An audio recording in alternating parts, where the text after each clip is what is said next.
I'm here. Hello, good morning. How are you? Go. Good morning. Good morning.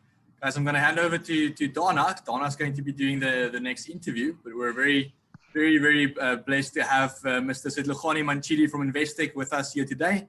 He is the head of Investec CSI and probably one of the biggest authorities in terms of corporate CSI on the continent. He's also an incredibly busy man as a result of that. So we're super blessed to have him speak here today. Donna's going to be speaking to him about just, corporate's role in the entrepreneurship ecosystem and helping to build sustainable companies. Over to you, gents. Setlhogane, it's so great to have you here. We're so looking forward to hear your knowledge and an experience of scale up for companies in South Africa. But firstly, before I do that, are you doing well today? I'm very well, thanks, and you, Dana, and thank you very much for having us this morning.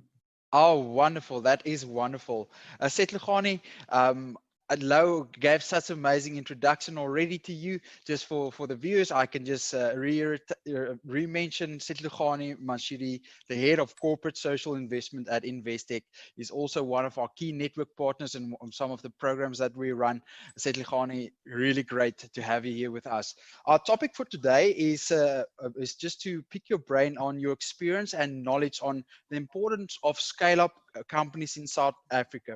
Setlhogane, perhaps as introduction from your side, tell us a little bit more about the why and what of entrepreneurship at Investec CSI.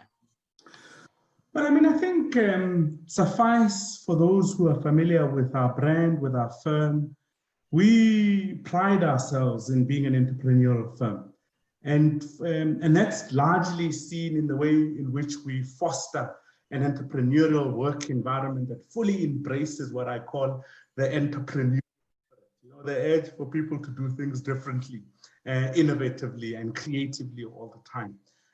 So it's very important for us embracing that spirit to actually nurture, because we work a lot with young professionals who are entrepreneurs in their own right, and we understand the demanding and uncertain, nature of entrepreneurship as a journey. So the nature of it is such that there's need for support, and we also value, by the way, in the bigger scheme of things, understand that entrepreneurs are an important asset that we as a country need to cultivate, nurture, develop, and support in whatever shape or form. But I think the most important thing and most important reason why it is that we at Investec CSI in particular value entrepreneurship is the understanding that it is only through entrepreneurship that we'll be able to create opportunity for as many people as possible to become active economic participants in society. And when I talk about active economic participants in society, it's important to us because when you are active in the economy, your sense of worth, your sense of dignity, your ability to put bread on the table, your sense of contribution, your whole sense of being really returns to you. And it's very, very important that we contribute towards creating an environment that people can realize their own self-worth by becoming active economic participants in society, and actually in turn transforming their own lives and transforming the lives of many other people. So the power of entrepreneurship in facilitating broader societal transformation is key. But let's also not forget that South Africa has got many societal challenges, and it is only through entrepreneurship that we can solve and address many of these. Not by virtue of making charitable donations and so on and so forth. It's actually living within communities and understanding what are the various pain points that people have, because in the various pain points that people have lies the opportunity for business to thrive, to emerge, to grow. Setlhogane, active economic participants, I can truly attest that that's so important. I know Investec CSI is actively involved with various projects where you help entrepreneurs to become active economic participants. Would you be so kind to elaborate a little bit more on some of these programs, as well as the main objectives of some of these programs? Well, the key thing driving what I've already spoken about, which is broader societal transformation through entrepreneurship, is facilitating the growth of these enterprises. Because in the growth of these enterprises lies the growth of many other people. And the growth of these enterprises requires, in the main, that we must help them increase their sales. We must give them increased networks to new clientele, increased networks where they were able to tap into to access funding and finance, but not only just access funding and finance, but also be ready to receive this finance.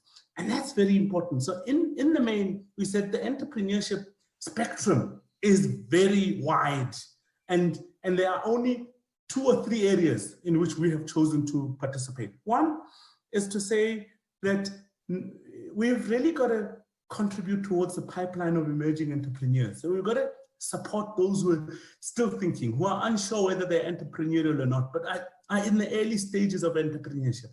And therefore, an initiative such as a startup school, which is online, and not because of COVID, but just naturally, just right from the beginning was always an online school, it really is aimed at introducing the very basic tenets of entrepreneurship to those people who are just starting out, those people who are perhaps innovators, those people who are just sitting in their own right and thinking, how best do I even put my foot into this kind of space at all? And that's where the startup school is one of those that we pride ourselves in partnership with UCT's GSB.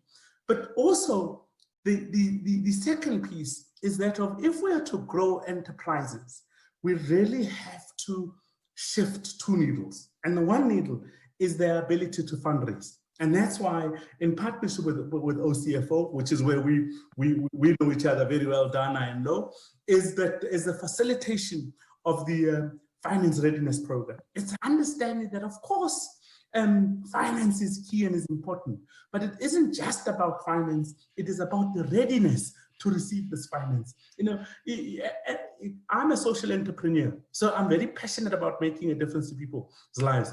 But so are entrepreneurs. Entrepreneurs are very passionate beings about that which is just theirs. They're very passionate about just that dream of theirs that they've got. But in many instances, structurally, they've gone and neglected the very basics that they should be having in place, be it HR policies, be it a funding model, be it a business logical model, not just driven by the passion. Of course, the passion is important. And I think all entrepreneurs listening to me this morning must be thinking, oh, why is he dissing passion? I'm not dissing passion. I think passion is prize one. It's an important point.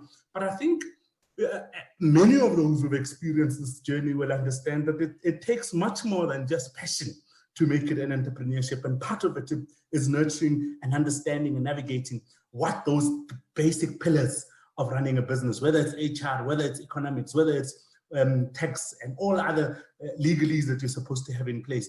And for us to work very closely, and this I must give all credit to Dana and Lo and OCFO for really doing the hard work in panel beating the businesses in such a way that they become very attractive for funders, for investors to come on board. I mean, that's an awesome opportunity that you position businesses, increasing their chances of getting funding, but actually forget the funding piece. Just logically better structuring their businesses so that they become efficient, effective. Wow, even if you don't get funding, for us, I just get excited by the panel beating. It's like we're panel beaters, but panel beaters of a different kind, not those that you find by the car workshops that are trying to fit in lights and so on, but panel beaters of business and in partnerships with entrepreneurs who fully appreciate. I mean, I often look at the kind of gap analysis that we do together and what the gap analysis kind of gives as a diagnosis of what's possibly wrong in the business.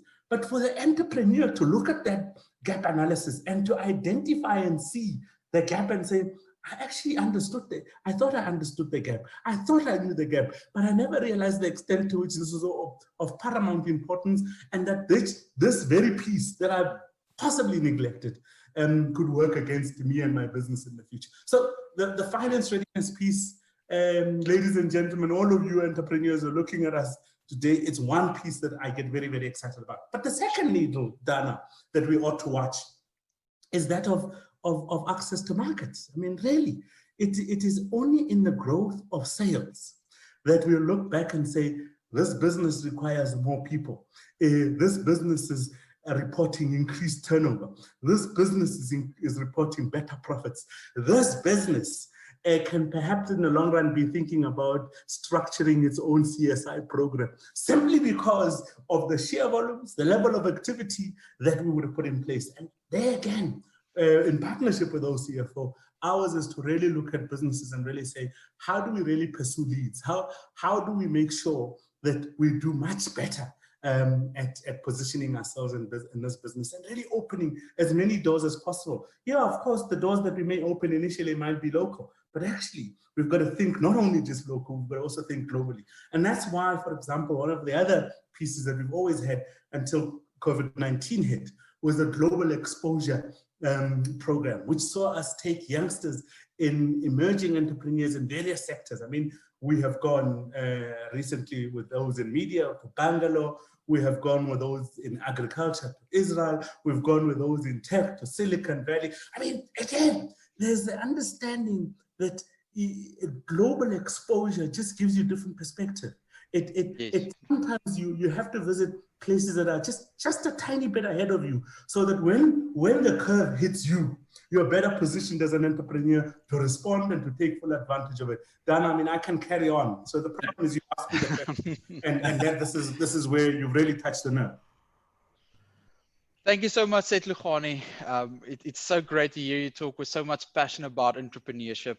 Thank you for Investec CSI for all the amazing programs that you run. You really care about entrepreneurship. You really care about companies scaling up. And yeah, we just want to thank you as well for your time today, Setlukhane. No, and thank you very much for all that you do. I must say to you, if there's ever a time where all hands on deck are required, it's now. And I want to appeal to you as OCFO to continue in partnership with ourselves and many others. But I want to appeal to all entrepreneurs, all those who participate in the entrepreneurship ecosystem, to say, if there's ever a time for all hands on deck, it is now.